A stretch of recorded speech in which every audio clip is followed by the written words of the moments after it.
I'm Dr. Sherelle Iglesias. I'm a urogynecologist in Washington, D.C. I'm a professor in OBGYN and urology at Georgetown University School of Medicine and division director for the section of female pelvic medicine and reconstructive surgery at MedStar Washington Hospital Center.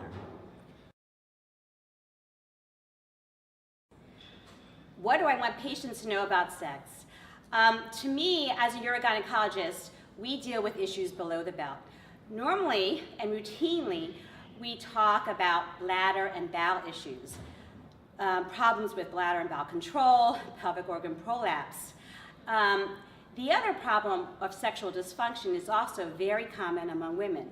43% of women have some form of sexual dysfunction, and although it's more prevalent as women age, it's less bothersome as women age. And midlife is probably the time in women's life when there's the most bothersome complaints.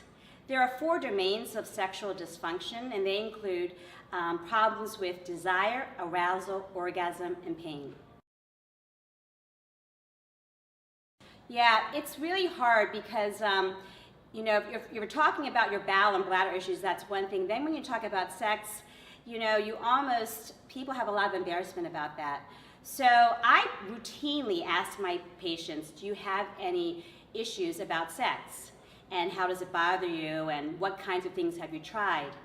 If it's something that you have a problem with and you're embarrassed to talk about, I would suggest that you, at the end of the exam, after you've done your pap smear, or if it's needed, and breast exam, and you're dressed, you know, it's a time to say, you know, doctor, or your nurse practitioner, I have a problem that I'd like to discuss, and it's something that really bothers me a lot.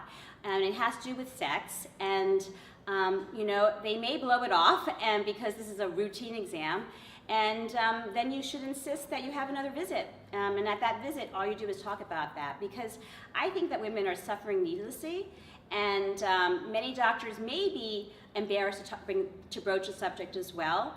But there are a lot of treatments that are very effective out there, and women need not suffer.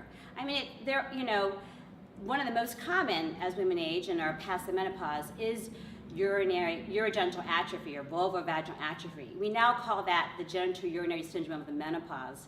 And we can talk about lubricants, moisturizers, estrogens that are used either systemically or locally to help treat that. And you know, many women don't know about these formulations and what exists to help the condition. So, you know, it's a topic that, while sex, if it's good, can add, you know, some people say like a 20% value to a relationship.